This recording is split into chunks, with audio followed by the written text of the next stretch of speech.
शब्द जो है इसको ध्यान से देखना है। और आज हम बताएंगे शब्द क्या है, शब्द कितने प्रकार के होते हैं, उत्पत्ति की दृष्टि से कितने होते हैं और इसके बनावट की दृष्टि से कितने होते हैं। आज सभी को डिटेल से चर्चा करेंगे, इसीलिए आप लोग ध्यान से देखें। सबसे पहले बताया है शब्द किससे कहते हैं।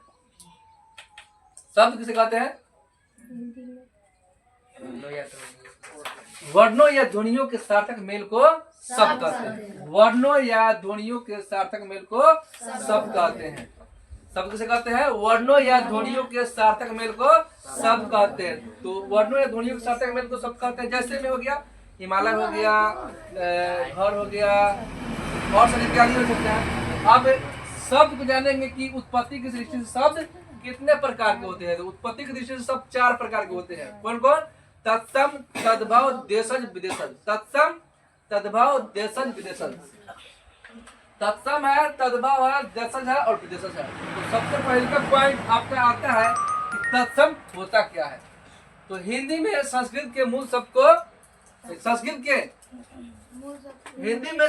मूल शब्द को तत्सम कहते हैं। हिंदी में संस्कृत के मूल शब्द को, यानी कि संस्कृत के जो अर्थ रहेगा हिंदी में लिखाएगा वो क्या होगा? तत्सम। हिंदी में संस्कृत के मूल शब्द को क्या कहते हैं? तत्सम। जैसे जगत, फल, पुष्प, पुस्तक, पृथ्वी, कर्पूर, ये सब शुद्ध रूप है। लेकिन इसी को हम बदलेंगे कथी में? तद्भव में इसका अशुद्ध रूप में आ जाएगा। तत्सम क्या होगा? हिंदी में संस्कृत के मूल शब्द को तत्सम कहते हैं। जैसे जगत, फल, पुष्प, पुस्तक, पृथ्वी, कर्पूर बोल देंगे। अब कहेंगे अगला पॉइंट है तद्भव किसे कहते हैं। तत्सम के बिगड़े रूप को क्या कहते हैं? तद्भव कहते हैं। तत्सम के बिगड़े रूप को तद्भव कहते हैं। जैसे आग, आग नहीं होता, आग शुद्ध नाम है अग्नि। संस्कृत रूप क्या है? अग्नि है। अग्नि है, क्या है? कुबरा। लेकिन शुद्ध नाम क्या है? कुब्ज है। क्या नाम है? कुब्ज था, लेकिन कुबरा हो गया। इसका शुद्ध नाम था कर्पूर था, क्या हो गया? कपूर हो गया। यानी कि तत्सम के बिगड़े रूप को क्या कहेंगे? तद्भव। क्लियर? अब अगले का जो है पॉइंट है देशज किसे कहते हैं। देश की बोलचाल में पाए जाने वाले शब्द को क्या कहते हैं? देशज। देश की बोलचाल में पाए जाने वाले शब्द को क्या कहते हैं? यानी कि जिस शब्द का जन्म अपने देश में हुआ हो उसको क्या कहेंगे? देशज। दूसरा तरीका परिभाषा देने का है, जैसे डिबिया। डिबिया हमारे देश में ही बोला जाएगा। डिबिया, पुनगी, तेंदुआ, लोटा, पगड़ी, ये सब यही पता है, अभी ट्रेंड बन चुका है। गांव में ही कुछ लोग जानते हैं, बाकी शहर में जाओगे, मुजफ्फरपुर, पटना, गया बोध गए जाओगे, हमको नहीं लगता कि नया जो बच्चा का जन्म हुआ है, उत्पत्ति हुआ है, जो 10 साल के, 12 साल के, 15 साल के है, उनको तो पता नहीं है कि डिबिया होता क्या है। क्योंकि आज क्या हो गया है? लैंप का जमाना हो गया है, एकदम लाइट मारो अब बॉल मारो, बस इतना ही पर। लेकिन गांव के लोग ही जानते हैं कि डिबिया का मतलब क्या होता है। डिबिया मतलब पहले होता था मिट्टी तेल डालकर अब बत्तियां लगाकर उससे जलाया जाता था। लेकिन आज ऐसा तक बहुत लोग देखने को नहीं मिलता है। गांव में अभी भी कभी कभार मिल जाएगा, लेकिन शहर में सब तो कोई भी लेकर जानता भी नहीं है। फुनगी, शहर में फुनगी का कोई हिसाब नहीं रहता है, ऊंचाई बोलता है कितना हाइट है, लेकिन हमारे गांव में फुनगी आज भी याद रहता है। शायद बच्चे लोग शुरू में रहते हैं, बहुत सारे घर के काम होता है, गाय होता है, भैंस होता है, उसको पता तोड़ने के लिए तो बोलता है कि हम पता तोड़ने गए कहाँ पर? फुनगी पर। तो हर जगह बहुत ऊंचाई पर कहेगा फुनगी पर चढ़ गए। तेंदुआ, लोटा, पगड़ी, सब क्या है? पगड़ी माने होता है इज्जत। न कहते काम है और पगड़ी लुटा दिया, तो पगड़ी का मतलब ये नहीं होता है कि हाँ वो काम से रात वाला पगड़ी ना होता है, इज्जत वाला पगड़ी। अगले का क्वेश्चन है विदेशज किसे कहेंगे। जिन शब्दों का जन्म विदेश में हुआ है उसे क्या कहेंगे? विदेशज। जिन शब्दों का जन्म विदेश में हुआ उसको क्या कहेंगे? विदेशज। जैसे हॉस्पिटल, हॉस्पिटल सब अंग्रेजी शब्द रूप है। क्या है? हॉस्पिटल अंग्रेजी है, ठीक ना। उसके बाद डॉक्टर, डॉक्टर अंग्रेजी रूप है, इसका वैद्य जी नाम है, हम लोग बोलते हैं हिंदी में वैद्य, बोलते नहीं है। स्टेशन, स्टेशन इंग्लिश शब्द है। स्कूल इंग्लिश शब्द है। दुकान ही फारसी में आता है। गिरफ्तार, ये सब क्या है? विदेशज है। यानी जिन शब्दों का जन्म विदेश में हुआ होगा उसे क्या कहेंगे? विदेशज। अब हम चलेंगे इसके, ये तो था उत्पत्ति की दृष्टि से। अब बताएंगे बनावट या रचना की दृष्टि से शब्द कितने प्रकार के होते हैं। तो ध्यान से देखना, इसके अगला देखो, देखो ध्यान से। तो बताते हैं कि बनावट की दृष्टि से शब्द कितने प्रकार के होते हैं, चाहे रचना की दृष्टि से। तो हम पता है कि बनावट या रचना की दृष्टि से शब्द होते हैं 3 प्रकार के होते हैं। कितने होते हैं? 3 प्रकार के होते हैं। रूढ़, योग, यौगिक और योग रूढ़। क्या होगा?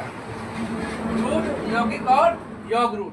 तो सबसे पहले क्वेश्चन है रूढ़ शब्द क्या है ना। रूढ़ शब्द क्या है?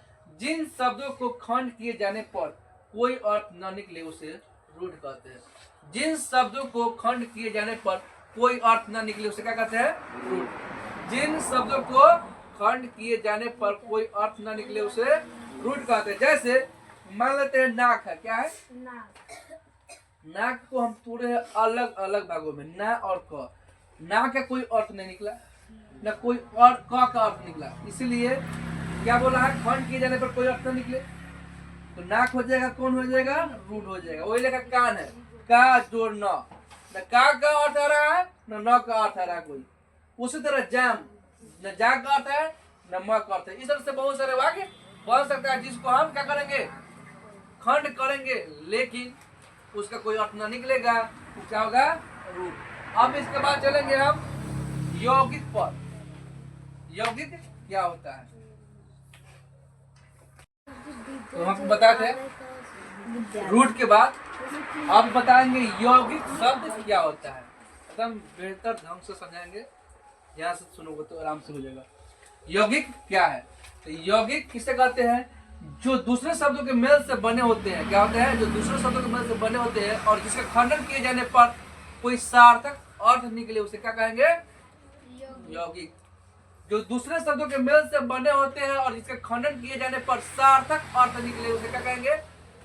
यौगिक। जैसे विद्यालय, उसके बाद में विद्यासागर, घोड़सवार, हिमालय, बहुत सारे ऐसा है वाक्य जिसको हम समझाएंगे अर्थ टूटने पर कैसे अर्थ उसका निकलता है। जैसे यौगिक है, पहले ही बता दिया गया है कि जो दूसरे शब्दों के मेल से बने होते हैं और उसका खंडन किए जाने पर सार्थक अर्थ निकले। जैसे विद्यालय लिखा हुआ है कि नहीं?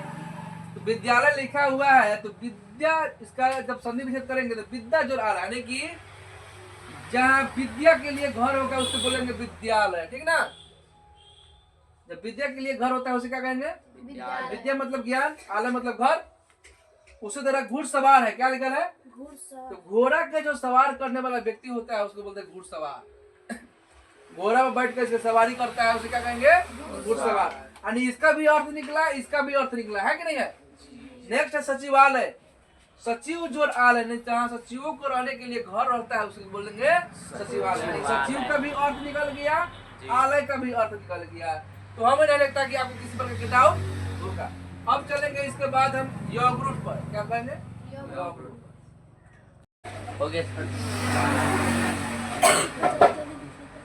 हो गया। देखो हम बताए हैं इसके बाद योग रूढ़। योग रूढ़ किसे कहते हैं?